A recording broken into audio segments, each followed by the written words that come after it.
Welcome to John Paul Jones Arena. Chris Graham and Scott German, and we're here with you post-game. Virginia 56, Stony Brook 44. Virginia wins by 12, but Scott, it felt like for a long stretch, Stony Brook was a better team out here. To me, what are your thoughts? I agree 100%. At times in the second half, I commented that Stony Brook was the better team on the floor. The saving grace that UVA jumped out to a big lead. Yeah. And was able to hold on. But that's about all that I can say that they did was hold on. Yeah, 14-2 lead about 5 minutes in. And then after that, this Virginia team really stagnated. 6 of 10 from the field to start the game, finished 15 of 42 thereafter. Just sloppy, it felt like, for this Virginia team. K.A. Clark, for example, 14 points, a game high, team high, 6 assists. Those are good numbers, but 6 turnovers. And he had to play 39 minutes. That's not a good thing either when you play nothing against Stony Brook, but your starting point guard should not need to play 39 minutes in this game, but that's indicative of how tight this one was really for the long stretch. Mamadi Diakite had to play 37 minutes. He had 13 points, 4 of 9 from the floor. Jay Huff ended up with 12. It didn't feel like he had that good of a game. He kind of cleaned some things up late. 12 points and 7 rebounds in 23 minutes off the bench. Thomas Wolderton, I had a couple threes, 8 points in this game. Cody Sapman, 7 points, 3 of 9 shooting. Virginia shoots 40.4% from the floor. A narrow rebound advantage, 31-29 over the Stony Brook team. But, Scott, like you said, it just felt like Stony Brook was the aggressor for a lot of this game. After they fell behind 14-2, they really took it to Virginia really well. Yeah, they found their rhythm a little bit, and Virginia offense just stagnant all night long. K.A., I think, is just being, out of necessity, he's having to do too much. Yeah, I would agree. He could not play 39 minutes. You could not expect him or need him to be your leading scorer. And he shot the ball 10 times. Yeah, that's a recipe for disaster. Yeah. As we get through the month of December and start opening up regular play in the Atlantic Coast Conference. There's a lot of teams on the horizon that will devour this team the way we're playing right now. And Jay, stats aside, did not have a good game. Yeah, right. There are stats sometimes do not tell all, and Jay's stat line tonight certainly will not, be indicative of how poorly he played tonight. Yeah, I'm trying to get the his play log here because he had 12.7 of rebounds. Wanting to see here, so he had 2 points, 4, 6, 8 points in the last 9 minutes after really having disappeared for a long stretch in this game. I wanted to point out too, when I talked about how this Stony Brook team really took the ball to Virginia, 12 of 19 on layups and dunks on their shots. Of their 45 shots, 19 of them were layups and dunks, and that's something I'm sure Tony Bennett will. I'm not if he addresses with the media. Certainly he'll address with his team as they break this game down and start getting ready for South Carolina on Sunday. 19 attempts at the rim for this Stony Brook team, and if South Carolina coming in on Sunday, ACC teams who come in here, if they're going to have that kind of success getting into the lane, getting to the rim. The pack line defense is supposed to take that away. That's a lot. That's a lot of shots at the rim for a mid-major team. Yeah, and that's one of the most disappointing things about tonight. Aside from another bad night from the field, 21 of 52, 5 of 16 from the three, was Stony Brook had some just downright ridiculously easy baskets that we're just not used to seeing. And this defense was what we were supposed to be hanging our calling card early on, and it certainly, I know they only gave up 44 points, but a lot of easy baskets. Yeah, I've got, what did I have it at? 12 of 19, so 12 at the rim, 12 baskets at the rim for the Stony Brook. And you look at Virginia's numbers then, 9 of 16 at the rim in this game. 5 of 16 from 3, and so you're 7 of 20 on 2-point jumpers. That's a lot of 2-point jumpers. in this game. Just for comparison's sake, again, Stony Brook, their number of 2-point jumpers was just, they just shot 5 2-point jumpers. I mean, in this day and age, what we know about analytics, you're supposed to shoot threes and you're supposed to get at the rim. And if you're shooting jumpers in between that, the mid-range jumper, that's a sort of concession. And we shot 20 of them tonight. So the offense certainly not getting good shots, not knocking down a lot of shots. And defensively, just way too much of a sieve. It's a 12-point win, but there's a lot to fix here. So let's look at it from the cup being half full. Oh, sure. Okay. 10-day break. 10-day break. That's why you scheduled this game. We're approaching a Christmas break. These are kids still. These are 18, 19, 20-year-olds. A very lightweight opponent. The positive is Braxton did get back on the floor tonight. Right. Didn't play that. Let's see, Braxton, 7 minutes. 7 minutes, but maybe enough to shake the rust off. Shake the rust, yeah, a little bit. Yeah. So that's good. That he Badly missed those 2 free throws. Yes. So you could tell there was something with his hand still. There are some positives, and there are some things that you can attribute to poor performance to, a little rust. Yeah. But the bottom line is that there were some players that regressed tonight, and I'm going to mention them. Statman. He passed up some shots again that I felt like he should be taking, instinctively taking.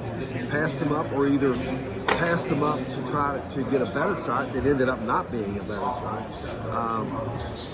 Morgan Tensei, I think we saw some glimmer when he was shooting just out of reflex. He barely rippled the net. And then when he looked like he had time to think about it, his shot was not where he was 3 of 4. I'll give it, at least he didn't waste opportunities. He didn't turn the ball over. He was 3 of 4 from the field. I would like to see him shoot it more. But at least Statman was 3 of 9 and had a turnover. Cafaro, big step back. He earned, the way he played against Carolina, 10.7 rebounds on a night when Jay Huff didn't do anything. And then obviously we talked about it when we saw his name in the starting lineup. He started. So after 10 days of practice, he obviously earned a start. He played 14 minutes, only 4 in the second half. No points, 0 of 2, 3 rebounds. Totally ineffective. Totally ineffective, yeah. That was a big step back. A big step back. But I'm gonna just go out, maybe not go out on a limb, but I'm gonna say that unless we get a solid contribution for Jay Huff, this team's not gonna be that successful. I will say, and I'm still pouring through the numbers here, Morcell, another step back or step sideways for him. 20 minutes. 1 of 7. And actually 20 minutes is interesting. I hadn't noticed that. But, he's been playing 32 minutes a game. He only got 20 tonight. I think that's in part because Statman and Walter Tensai played well.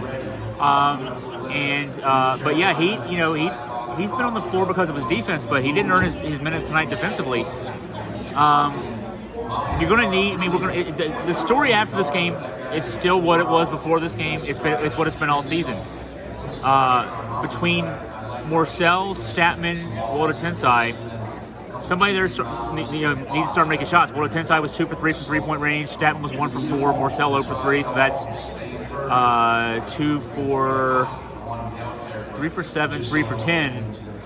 That's actually good for them, which is pitiful to say. 30% is good for them.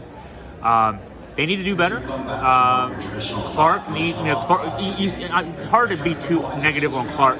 He's asked to do so much. The 6 turnovers, he's trying to do everything. Right. Diakite, I thought tonight, he had 13 points and 6 rebounds, but it didn't feel like that to me. It didn't feel like he had those kind of numbers tonight. It felt like he was sort of in the background tonight. What did you think? I agree. He was not assertive, I don't believe, and not much of a real leader out there. It didn't feel like it. A couple of times when some plays blew up, he looked like he was actually getting animated with some of his teammates, which is very untypical of UVA basketball. Yeah. That bothered me a little bit. But again, between Diakite and Jay Huff, those guys have to be bringing more than what they're bringing right now if we're going to have a really successful second half of the season. Yeah, I keep staring. When you're seeing me look as Scott's talking, I'm staring at the stats and I'm trying to find something positive to say. And defensively, I mean, I know 44 points is what it is. Stony Brook shot 37.8%, had 17 turnovers, and yet they were in this game until the last couple of minutes. So I would say if I were Tony Bennett, I would think I've got some stuff to kind of yell at my team about, and I think Jason Williford's probably more the yeller on that group. So somebody's got something to yell about the next couple of days. Certainly, this is nothing to feel like you've got you feel fat and happy about. I don't know that anybody goes to bed tonight from that Virginia sideline feeling good about this one, and maybe that's a good thing. They need a burr under their butt to because South Carolina is an SEC team, and they are going to come in here on Sunday, and for Frank Martin and that group, they've been to a Final Four. It's been a couple of years now. But they know that a win against the defending national champions on their floor would be a huge benefit for their at-large resume. So you're going to get their best shot. Yeah, you are. I think, too, what we have to do is we have to also reel ourselves in a little bit and put things in perspective. Not making excuses, but putting things in perspective.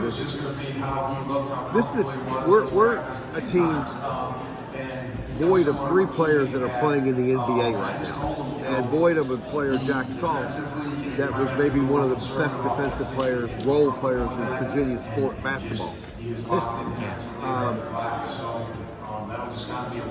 There are other teams that lost less, UNC for one. That's right. That have fallen completely out of the top 25. That's going to be a long shot to even make the NCAA tournament. Right. So Tony's doing something right. To be 9-1, right? To be 9-1. Yeah. So let's not cry too much in our cereal here. That I think we're a little fat, we're a little spoiled, but yet there were some things there tonight that's not typical of UVA basketball. Some of the easy baskets, and some of the continuing lack of confidence that some of our shooters have that don't have right now. So hopefully a couple of days off, a bigger name opponent, and the guys will respond. I'm looking back. I'm trying to make myself feel better and thus help make the listeners and viewers out there feel better. I'm looking back at last year's early season games for a comparable. George Washington was an ugly one. Remember that one? That was the second game of the season. They finished 293 in the KenPom.com rankings. We only beat them by 19, and that game was tight for a while. That Dayton game in that Bahamas tournament, we won that one by 7 against a pretty average team. Let's see. South Carolina last year, we won by 17, but it was a tight one for a good while. The first half, it was a close game. So I'm trying to find something. I mean, this we won the final score. You win by 12. This is a team that won 7 games coming in. They played Providence well this past weekend. So we're nitpicking because we're trying to. We're still searching for the defining performance for this team that you think you can build from. And we haven't found it yet. With a 9-1 team, there's worse things. We could be 6-4 like Carolina right now, getting ready to get their doors blown off by Gonzaga. Yeah, and having could be lost worse. To Wofford on Sunday. Yeah. In venerable Carmichael Auditorium, which. Yeah, the ghost of Jordan and Perkins and Worthy and you don't go into that Phil building Ford. to lose. Yeah, you don't go there to lose the Wofford. Wofford. That game is scheduled for nostalgic. Everybody feel good about themselves, and you come up with you beat someone by 30 points, and you play your manager. Yeah. To say they scored a basket in Carmichael Auditorium. They played their manager, but he started at point guard. Yeah. That's not the that way wasn't the way they play scheduled that. Yeah. So things could be worse. Could be worse, yeah. Could be worse. Well, so go to AugustaFreePress.com. We'll have the recap. We'll have some post-game notes, columns, etc. And, of course, we'll get you ready for Sunday with South Carolina coming into town. We've also got already on the website my first preview of the Orange Bowl. I've looked at Florida in depth, so you can look for that. And we'll figure out some more stuff. For Scott German, Chris Graham signing off. Have a great evening, everybody.